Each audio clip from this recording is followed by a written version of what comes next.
भैया 13 जनरेशन कब आएंगे, 12 जनरेशन अभी लेनी चाहिए, वेट करना चाहिए, प्राइसेस कब डाउन होंगे, आप लैपटॉप क्यों नहीं ला रहे हो, दूसरे गैजेट्स रिव्यू कर रहे हो। After all these endless comments, here is the laptop. पहला 13 जनरेशन का लैपटॉप ले आया तुम्हारे लिए फाइनली। और इस बार MSI ने सबसे पहले 13 जनरेशन के लैपटॉप लॉन्च किए हैं एंड बाकी ब्रांड्स भी लाइन अप पे हैं। और जैसे जैसे इंडिया में लॉन्च होंगे तुम्हारा भाई सारे डिवाइसेस लाएगा। और ना ये कमेंट में लिखना बंद कर दो लैपटॉप वाले भैया लैपटॉप छोड़ दिया, ये कर रहे वो कर रहे। रोज की एक एक वीडियो डाल रहा हूँ, कभी कभी तो 2 भी डाल देता हूँ। अब लैपटॉप में लगती है बहुत मेहनत, टेस्टिंग करो, उसके बाद एक हफ्ता उसका एक्सपीरियंस करो, उसके बाद ही तो तुम्हारे को रिव्यू दूंगा। हफ्ते में एक वीडियो डालूं या रोज रोज एक डालूं, अब तुम डिसाइड कर लो, कमेंट में बताओ। और बात कर लेते हैं लैपटॉप की। हमारे पास आया है MSI की तरफ से Katana 15, जो इनकी बहुत पॉपुलर सीरीज है i7 13 जनरेशन के साथ RTX 4050। अब तुम भैया 4050 यार मतलब कुछ तो हैवी आइटम दिखाते भाई। 4050 6GB का ग्राफिक कार्ड कर दिया। अब तो एक्साइटेड पूरे हो, गेम टेस्ट पे मत भग जाना फटाफट से, ठीक है। मैं इतनी मेहनत कर रहा हूँ, पूरी वीडियो देखो, डब्बा खोलते हैं और सब कुछ जानते हैं इसके बारे में। यहाँ पे भाई ऐसा सुंदर सा डब्बा मिल जाएगा, MSI का लोगो बन रखा और फुल गेमिंग वाली बातचीत। और मेरा ये चीज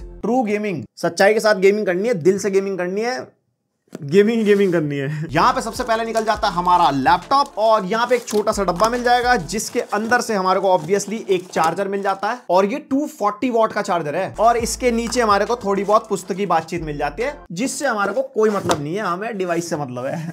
और ये भाई सुंदर सी मशीन हमारे घूंघट के अंदर, घूंघट हटा लिया जाए, ओहो उद्घाटन हो गया, नारियल वारियल फोड़ दो फटाफट। एंड यहाँ पे हमारे को भाई काली चादर मिल जाएगी जैसे हर एक लैपटॉप में मिलती है।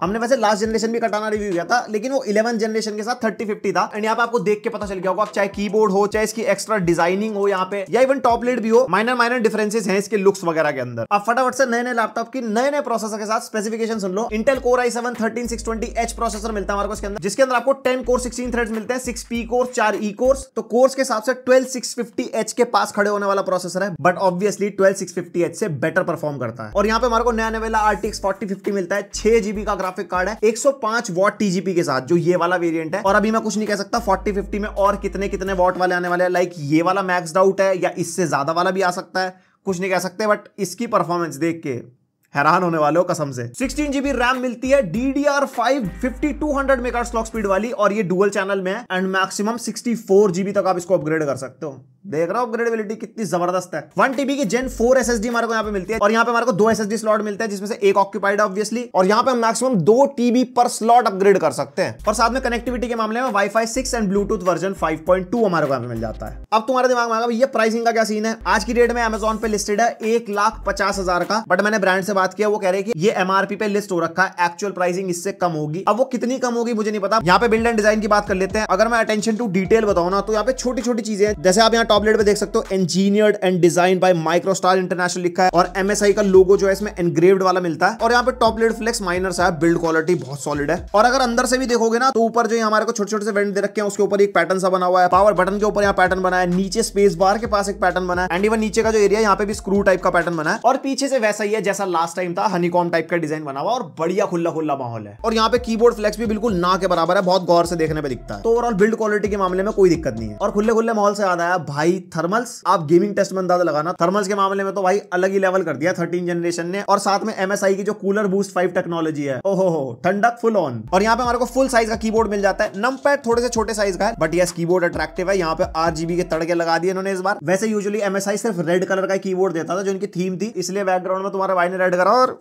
रेड कलर की शर्ट पहन के बैठा हूं। बट यहाँ पे इन्होंने रंगीनियां कर दी है। और यहाँ पे एरो कीज आप देख सकते हो, एरो कीज भी काफी सुंदर सी है। यहाँ पे हमारे को मोड्स और डिफरेंट बटन है, जो इसके फंक्शन बटन से आप चला सकते हो। और इसके कीबोर्ड की लाइटिंग आप एडजस्ट कर सकते हो FN+ F8 दबा के, जिसमें इसकी ब्राइटनेस कंट्रोल हो जाती है डिफरेंट लेवल की। और यहाँ से आप कीबोर्ड लाइट ऑफ भी कर सकते हो। एंड यहाँ पे MSI सेंटर सॉफ्टवेयर के अंदर जाके आप इसके डिफरेंट इफेक्ट्स यहाँ पे चेंज कर सकते हो। और काफी प्यारी लाइटिंग है भाई इसकी, चाहे अंधेरे में देखो, इवन रूम में अच्छी खासी लाइटिंग भी हो, तो इसके कीबोर्ड की RGB बढ़िया दिखाई देती है। बट यहाँ पे लास्ट टाइम की तरह मैं ट्रैक पैड से खुश नहीं हूँ। ट्रैक पैड बहुत छोटा सा इसका है, तो फुली क्लिकेबल और यूज करने में स्मूथ भी है, बट छोटा है। ऑब्वियसली गेमिंग में ट्रैक पैड तो यूज होता नहीं है, but day to day usage में मेरे को ऐसा कोई दिक्कत नहीं हुई। बड़ा होता तो ज्यादा बेटर होता ट्रैक पैड। और यहाँ पे लेफ्ट साइड में हमारे को एक पावर इनपुट पोर्ट मिल जाता है, एक एयर एग्जॉस्ट वेंट मिल जाएगा। देन यहाँ पे हमारे को USB 3.2 Gen 1 वाला पोर्ट मिल जाता है, और एक USB 2.0 का टाइप ए पोर्ट मिल जाता है। 2023 में 2.0 का पोर्ट, ये मेरी समझ से बिल्कुल बाहर है। देन राइट साइड में RJ45 लैन पोर्ट, HDMI 2.1 का पोर्ट, जो आपका एक्सटर्नली 4K 120 हर्ट्ज तक सपोर्ट करता है, और अगर आप 8K डिस्प्ले भी लगाते हो तो 60 हर्ट्ज तक सपोर्ट करता है। और एक USB-C 3.2 Gen 1 वाला पोर्ट, जो आपका डिस्प्ले पोर्ट 1.4 को सपोर्ट करता है, बट कोई पावर डिलीवरी का सपोर्ट नहीं है, एंड ना ही थंडरबोल्ट 4 पोर्ट है, वैसे इंटेल 13 जनरेशन है, थंडरबोल्ट 4 पोर्ट होना चाहिए था। आपका क्या मानना है बताना मेरे को। और यहाँ पे एक और USB 3.2 Gen 1 type A port और एक यहाँ पे हेडफोन माइक जैक का कॉम्बो। तो यहाँ पे नंबर ऑफ पोर्ट्स में तो कोई दिक्कत नहीं है, बट कहीं ना कहीं चीजें ऊपर नीचे हैं जो 2023 के हिसाब से एक्सेप्टेबल सी नहीं है। और इसके अंदर हमारे को मिलती है 15.6 इंचेस की फुल HD डिस्प्ले जो हमारी IPS लेवल डिस्प्ले है। बहुत लोगों के दिमाग में कंफ्यूजन है what is IPS and what is IPS level. IPS level term जो ब्रांड यूज करते हैं वो IPS डिस्प्ले ही होती है। IPS एक्चुअल क्यों नहीं यूज करते, क्योंकि वो टर्म फिलिप्स और LG ने ट्रेडमार्क करा रखी है। तो अगर वो एग्जैक्ट IPS यूज करते हैं तो उसके लिए ज्यादा कॉस्ट देनी पड़ती है। और ये 45% NTSC वाली डिस्प्ले जिसका 62 to 65% sRGB। एंड यहाँ पे इन्होंने ब्राइटनेस मेंशन नहीं करी, बट मेरे को देख के 300 से ऊपर लगी, 300-350 निट्स के आसपास की ब्राइटनेस है। और यहाँ पे 16:9 वाली डिस्प्ले हमारे को मिल जाती है, 144 हर्ट्ज का रिफ्रेश रेट है। और यहाँ पे जो डिस्प्ले की लुक्स है ना काफी ट्रेडिशनल सी है, वही टॉप में थोड़ा बड़ा सा बेजल है, बॉटम में MSI की ब्रांडिंग में मोटा सा बेजल है, लेफ्ट और राइट में ठीक ठाक कम मिल जाते हैं। डिस्प्ले की लुक्स में सच कोई इंप्रूवमेंट नहीं हुआ। और ये जो 45% NTSC जिनको नहीं पता उन्हें बता दूं, यहाँ पे आप बेसिक लेवल की डिस्प्ले आपको मिलती है, जैसे मूवीज वगैरह देखनी, OTT वगैरह आप देखते हो। अगर आप सोचो हाई लेवल कलर एक्यूरेसी वाला टास्क कर लो तो वो इस डिस्प्ले पे आप नहीं कर पाओगे। और हाँ 2023 है और डिस्प्ले की बात चल रही है, इसके अंदर हमारे को मक्स स्विच मिलता है, यानी कि आप अपनी इंटरनल डिस्प्ले का आउटपुट iGPU से चेंज करके eGPU पे कर सकते हो, जिससे आपकी गेमिंग परफॉर्मेंस बूस्ट होती है, क्योंकि iGPU का काम खत्म हो जाता है, डायरेक्टली डिस्प्ले से फ्रेम्स रेंडर होते हैं, बढ़िया परफॉर्मेंस मिलती है। और ये जो GPU का स्विच है इसके MSI सेंटर सॉफ्टवेयर में जाकर चेंज कर सकते हो, from hybrid mode to discrete mode to integrated mode, different यहाँ पे मोड्स दे रखे हैं। और डिस्प्ले आउटपुट की बात चल रही है, HDMI और टाइप सी से दोनों से आप आउटपुट लोगे तो आपको eGPU से ही मिलेगा। तो अगर एक्सटर्नल मॉनिटर लगाते हो और गेमिंग करते हो तो ज्यादा फ्रेम्स आपको मिलेंगे, वही GPU रेंडर करता है। पता होगा आपको, नहीं पता तो उसके लिए चैनल को सब्सक्राइब करके रखो, धीरे धीरे सब पता लगता रहेगा। और ये इसकी कुछ ऐसी वेबकैम की क्वालिटी है, लाइट अच्छी खासी कंट्रोल कर पा रहा है, क्योंकि बिल्कुल लाइट के सामने बैठा हूं, कोई ऐसा ओवर एक्सपोजर नहीं हो रहा है यहाँ पे। एंड माइक भी लैपटॉप का यूज हो रहा है, माइक की क्वालिटी अंदाजा लगा लो। 720p वाला वेबकैम है, मैं उम्मीद कर रहा था फुल HD होना चाहिए था 2023 के हिसाब से, बाकी क्वालिटी अच्छी है 720 के हिसाब से। यहाँ पे 2-2 वॉट के 2 स्पीकर है, डाउन फायरिंग स्पीकर है। स्पीकर की क्वालिटी इज लाइक ओके, ना तो बहुत ही ज्यादा लाउड है ना ही बहुत ज्यादा कम है। एक दो बंदे अगर बैठ के कोई मल्टीमीडिया देख रहे हैं तो ठीक ठाक आवाज मिल जाएगी आपको। And now comes the battery part. इसके अंदर 53.5 वॉट आवर की बैटरी है, और वही बेसिक यूसेज के अंदर like day to day task, 50% screen brightness, keyboard backlight off, उसके अंदर मेरे को 1.5 घंटे का बैकअप मिला, जो कि ऑब्वियसली अच्छा नहीं है। 53 वॉट आवर गेमिंग लैपटॉप के हिसाब से आप समझ ही गए होंगे, तो बैटरी बैकअप इसका ओके सही है। और अब आ जाता है तुम्हारे फेवरेट पार्ट, परफॉर्मेंस। और लेटेस्ट सीपीयू है तो परफॉर्मेंस के नंबर्स देखने में तुम्हें बहुत एक्साइटमेंट होगी। Cinebench R23 स्कोर्स आप देख सकते हो, मल्टी कोर 16,500 के आसपास और सिंगल कोर 1825। हमने साइड बाय साइड 12650H से भी कंपेयर किया था। 12650H हमारा 12 से 13,000 का स्कोर देता था मल्टी कोर में Cinebench R23 में, और सिंगल कोर हमारा 1700 से 1800 के आसपास। तो काफी बड़ी जंप है सेम कोर थ्रेड्स वाले प्रोसेसर के हिसाब से। और Geekbench का लेटेस्ट वर्जन आ गया, Geekbench 6, और Geekbench 6 के आप स्कोर देख सकते हो, 12,500 के आसपास का मल्टी कोर एंड 2330 का सिंगल कोर। ये जो परफॉर्मेंस के नंबर्स हैं बिल्कुल 12700H वाले हैं, जो हमारे को 13620H से मिल रहा है। तो सोचो जब 13700H आएगा तो वो कैसा परफॉर्म करेगा,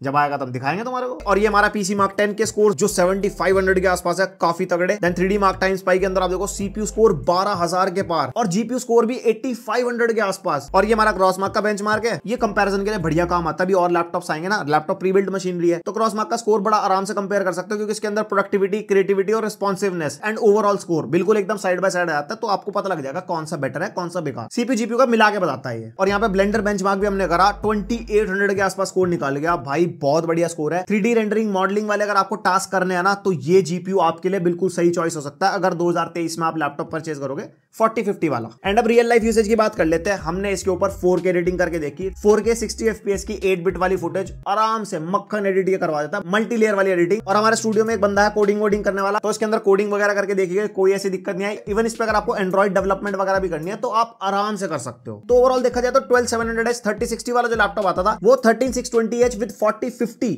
बिल्कुल लगभग सेम परफॉर्म करता है। तो उससे आप परफॉर्मेंस का अंदाजा लगा सकते हो। तो अभी आगे और लैपटॉप आएंगे, फिर कंपैरिजन वगैरह करेंगे, फिर भाई और ज्यादा मजा आएगा। तो अब तुम्हारा फेवरेट पार्ट गेमिंग की परफॉर्मेंस देखो 4050 की i7 13 जनरेशन के साथ। एंड सीरियसली थर्मल्स हो या परफॉर्मेंस दोनों सरप्राइज कर देंगे आपको। सबसे पहले भी टेस्टेड वैलोरेंट, और सारे गेम्स ना 1080p पे टेस्ट हो रहे हैं, जो इसका डिस्प्ले का अपना रेजोल्यूशन है। और वैलोरेंट की जो सेटिंग्स रखी है वो रखी है हाई पे, और यहां से आप इंटेल 13 जनरेशन का अंदाजा लगा सकते हो। 1080p पे हाई सेटिंग्स पे हमारे को 300 to 400 FPS मिल रहा है वैलोरेंट के अंदर, यानी कि CPU इंटेंसिव अगर गेम आप खेलते हो तो अच्छी खासी परफॉर्मेंस निकाल के देगा। उसके बाद दूसरा ई स्पोर्ट्स टाइटल हमारा कॉल ऑफ ड्यूटी वॉरजोन 2.0 और इसको हमने यहाँ पे एक्सट्रीम प्रीसेट पे टेस्ट किया। मैंने कहा 40-50 6GB वाला है तो पूरा का पूरा निचोड़ देते हैं। और DLSS हमने रखा था बैलेंस्ड पे और आप यहाँ पे देख सकते हो 110-120 FPS के आसपास की परफॉर्मेंस निकाल के दे रहा है, वो भी एक्सट्रीम प्रीसेट के ऊपर। यानी कि ये वाला GPI ये 1440p गेमिंग आराम से करा देगा हाई टू मीडियम सेटिंग्स के ऊपर। और बाकी रूम टेम्परेचर हमारा 21 डिग्री के आसपास है, उसके हिसाब से अंडर 80 डिग्री रूम टेम्परेचर है, जबकि CPU हमारा 40-45 वॉट तक पावर ड्रॉ कर रहा है, तब भी टेम्परेचर एज सच कोई ज्यादा नहीं है। उसके बाद फार क्राई 6 और यहाँ पे जो हमने प्रीसेट रखा ऑब्वियसली अल्ट्रा पे रखा था और FSR को हमने रखा था बैलेंस्ड पे। और यहाँ पे 1080p में अल्ट्रा सेटिंग्स में 110 FPS से ऊपर मिल रहा है फार क्राई 6 में, जो कि भाई बहुत सही चीज है। यहाँ पे सबसे बड़ा बेनिफिट जो हमारे को मिल रहा है ना वो DDR5 रैम से मिल रहा है, वो भी ज्यादा क्लॉक स्पीड वाली। और टेम्परेचर आप देख सकते हो 45-50 वॉट पावर ड्रॉ करने के बावजूद भी अंडर 70 अंडर 80 डिग्रीज हमारे को टेम्परेचर मिल रहा है और रूम का टेम्परेचर 20-21 डिग्रीज है। हमारा शहर थोड़ा सा ठंडा है अभी भी।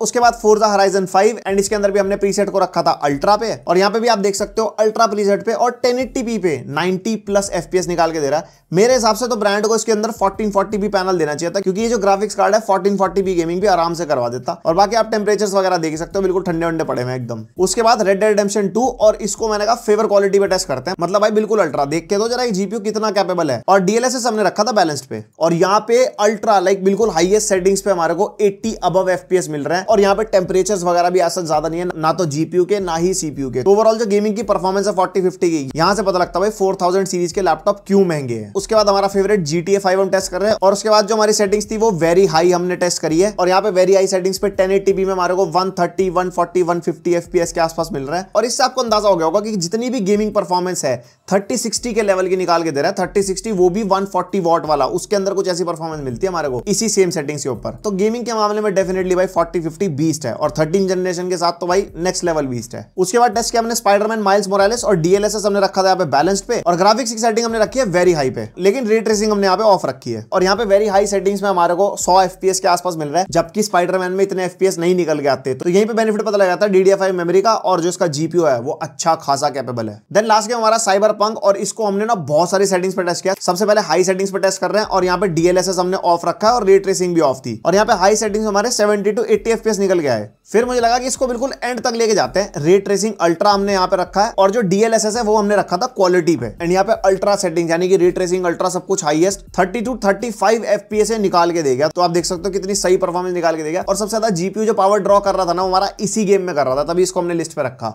देन लास्टली हमने रे ट्रेसिंग को मीडियम पे रख दिया था और DLSS को हमने रखा था क्वालिटी पे। और यहाँ पे हमारे को 40+ FPS मिल रहे थे। तो अगर आप रे ट्रेसिंग यूज भी नहीं करते और DLSS की डिफरेंट क्वालिटीज आप चेंज करोगे तो ऑब्वियसली 60+ FPS आप इसमें आराम से निकाल सकते हो। वो मैंने आपको हाई सेटिंग्स पे वैसे शुरू में दिखाई दिया था। तो भाई ये था इसका पूरा रिव्यू कटाना 15 का, जो हमारा 13 जनरेशन प्रोसेसर के साथ आता है विद 4050 6GB का ग्राफिक कार्ड। एंड यहाँ पे अच्छी परफॉर्मेंस का सिंपल सा लॉजिक यही है, 6GB का 4050 है, i7 13 जनरेशन बढ़िया परफॉर्म कर रहा है, साथ में DDR5 रैम है 5200 मेगाहर्ट्ज क्लॉक स्पीड वाली विद डुअल चैनल। तो ये सारी चीजें पैकेज में इसके अंदर घुसेड़ दी गई है जो आपको एकदम डेस्कटॉप लेवल परफॉर्मेंस दे रही है। तो भाई देखो अभी कंक्लूजन के लिए मेरे पास कुछ नहीं है, क्योंकि ये पहला लैपटॉप है। तो अभी हम 5-7-10 लैपटॉप से अपना हाथ ऐसे निकाल ले, उसके बाद हम आपको अच्छे कंक्लूजन लाके देंगे जैसे हम यूजुअली लेके आते हैं, या फिर इस बार तो हम डेडिकेटेड वीडियो बनाने की कोशिश करेंगे लैपटॉप्स के कंपैरिजन वगैरह को लेके। और ओवरऑल अगर प्राइस को साइड करके मैं इस लैपटॉप के बारे में बताऊं तो अच्छाइयां और बुराइयां दोनों यहाँ पे मिलती हैं। जैसे कि पोर्ट्स हो गए, पोर्ट्स में मैंने आपको बताया था। और यहीं पे अगर डिस्प्ले की भी बात करते हैं, डिस्प्ले से भी मुझे ज्यादा उम्मीदें थी जो इस लैपटॉप ने स्पेसिफिकली पूरी नहीं करी। बाकी अभी आने दो और लैपटॉप्स, देखते हैं कौन कहां कैसे स्टैंड करता है। अभी तो कोई भी स्टेटमेंट देना बेकार है। और आपको कैसा लगा लैपटॉप, क्या अच्छा क्या बुरा, लैपटॉप की परफॉर्मेंस कैसी लगी, सारा कुछ आप कमेंट सेक्शन में भरपूर लिख सकते हो। एंड कोई क्वेश्चन, कोई क्वेरी, कोई फीडबैक वो भी आप लिख देना। एंड पसंद आई वीडियो तो लाइक मार देना। मिलते हैं नेक्स्ट वीडियो में, तब तक के लिए